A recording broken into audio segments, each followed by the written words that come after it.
सोनापुर नामक गांव के पास एक जंगल होता था। उस जंगल में पृथ्वीराज नाम का एक आदमी जंगल का अफसर था। वह अपने परिवार के साथ जंगल में एक खूबसूरत बंगले में रहता था। हर रोज पृथ्वीराज अपने काम पर चला जाता। पृथ्वीराज की पत्नी पायल एक खेल क्षेत्र चलाती थी। वह उस खेल क्षेत्र में 3 घंटा काम करती थी। एक बेटा था अर्जुन। वह हर दिन स्कूल जाता था और फिर स्कूल के बाद घर वापस आकर वो भी बाकी बच्चों के साथ खेल क्षेत्र में खेलता था। खेल क्षेत्र के पीछे पृथ्वी और पायल ने एक छोटा सा खूबसूरत लकड़ी का घर पेड़ पर बनाया। वह उसे अर्जुन को उसके 9वें जन्मदिन पर उपहार के रूप में देना चाहते थे। उन्होंने उस घर में खूब सारे खिलौने रखे। फिर जैसे ही एक दिन अर्जुन अपने स्कूल से घर आया, उसके माता पिता ने उसकी आंखों पर पट्टी बांध दी और उसे उस पेड़ के पास ले गए।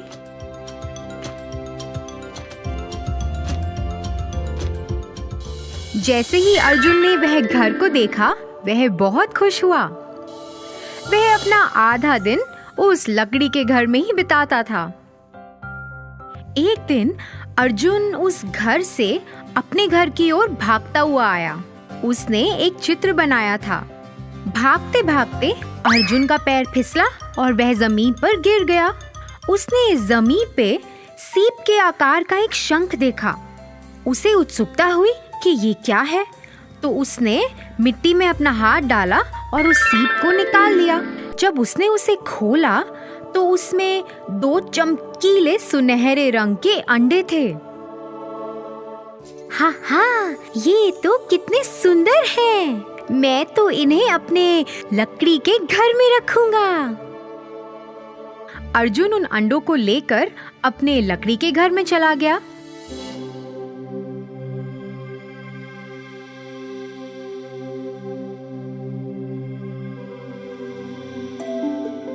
और उनके साथ खेलने लगा। जैसे ही वह खेल रहा था, अर्जुन की माँ ने उसे पुकारा। अर्जुन घबरा गया कि कहीं उसकी माँ को पता ना चल जाए और वो उसे डांटे ना। उसने फटाफट से उन अंडों को एक कपड़े के अंदर छुपा दिया और वहां से नीचे चला गया। फिर अगले दिन जब अर्जुन वापस उस लकड़ी के घर में आया, उसने उन अंडों को खोजना शुरू कर दिया। उसे ये देख के बहुत हैरानी हुई कि एक दिन में ही अंडे बड़े हो गए हैं। वह उन्हें आश्चर्य से देखता रहा कि कैसे एक दिन में अंडों का आकार बड़ा हो गया है। देखते ही देखते अंडे दिन ब दिन बड़े होते गए। अर्जुन अब 11 साल का हो गया था और अंडों का आकार तो बहुत ही बड़ा हो गया। अर्जुन को ऐसा लगा कि अब तो उस लकड़ी के घर में इन्हें छुपाना नामुमकिन है। तो उसने सोचा कि अब वह उन अंडों को कहीं और जाके छुपाएगा।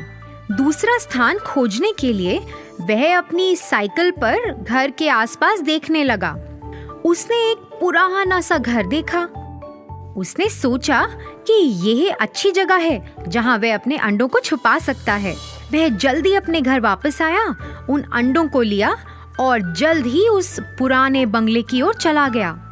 उसने उन अंडों को वहां छुपा दिया और उसके बाद वह वहां कभी नहीं गया। उसे तो उस घर से डर लगता था क्योंकि वह भयानक था।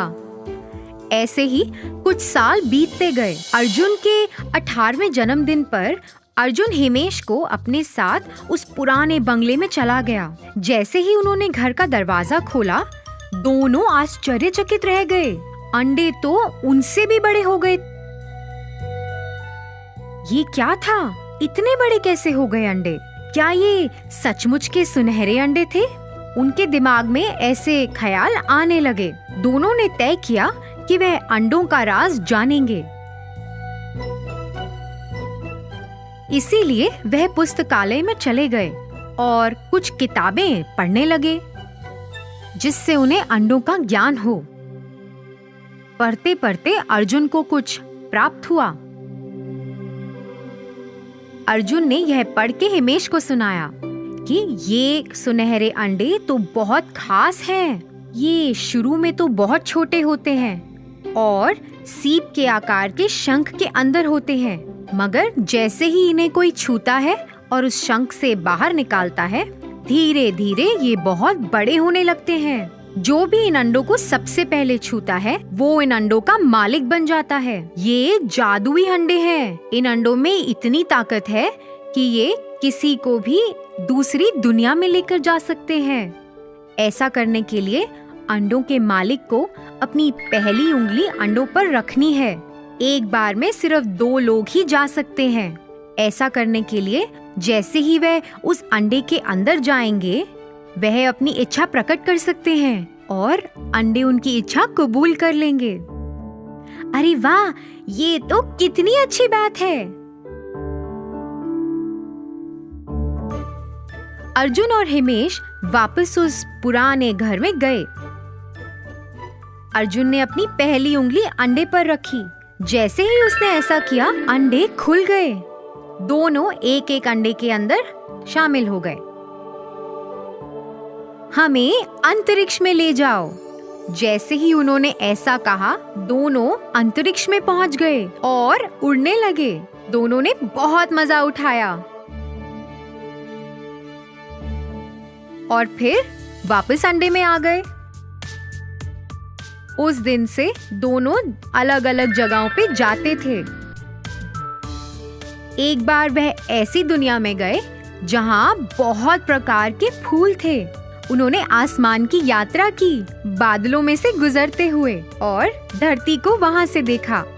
फिर एक दिन वह सोच रहे थे कि अब हमें कहाँ जाना चाहिए। हे अर्जुन, अभी तक हमने कितने प्रकार की जगह देखी है, लेकिन हमें समुद्र की सैर करनी चाहिए। वहाँ तो हम अभी तक गए ही नहीं हैं। हाँ, लेकिन वहाँ हम ज्यादा देर तक रह नहीं सकते। हाँ, तो इसीलिए हमें वहाँ तैरना होगा। फिर हम समुद्र के अंदर की दुनिया को देख सकते हैं। प्यारे अंडे, हमें समुद्र के अंदर ले चलो। जैसे ही उन्होंने अपनी इच्छा प्रकट की, उन्होंने खुद को समुद्र तल पर पाया। वह इधर उधर देखने लगे।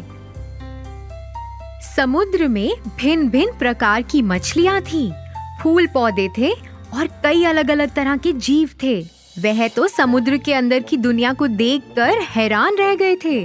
बस वो तो उस जगह का लुत्फ उठा ही रहे थे कि अचानक उन्होंने अपनी ओर आते हुए एक बड़ी मछली को देखा। हे अर्जुन, देखो वो कितनी बड़ी मछली है।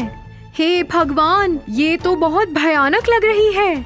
अरे ये कुछ नहीं खाएगी, ये तो सब जादू है। अरे नहीं बाबा, देखो वो हमारी ओर आ रही है। अरे हमें यहाँ से भागना चाहिए। दोनों आखिरकार चिल्लाए।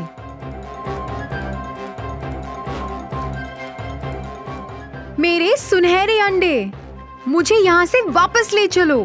फिर जैसे ही उन्होंने ऐसा कहा, वह वापस अंडों के अंदर आ गए। उन्हें फिर एहसास हुआ कि जादू का तो इस्तेमाल करना उन्हें आ गया है, लेकिन उस जादू की मदद से उन्हें कहाँ कहाँ जाना है, इसकी उन्हें अभी तक खबर नहीं है। उन्होंने कभी ऐसा सोचा ही नहीं था कि ऐसी भयानक घटना भी उनके साथ घट सकती है। दोनों ने ये तय किया कि अब वह उस जादू का इस्तेमाल नहीं करेंगे। उन्होंने उन सुनहरे अंडों को बड़े से कपड़े से ढक दिया।